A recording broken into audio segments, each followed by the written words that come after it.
How to rent an e-scooter on UDO Island. Watch this video.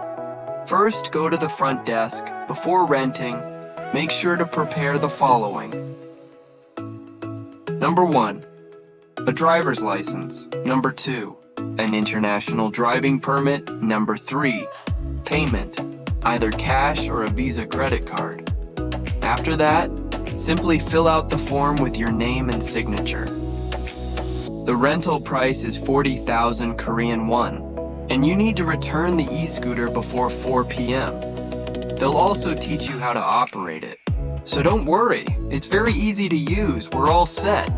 Let's go and enjoy UDO Island. Don't forget to watch our UDO Island video on our channel.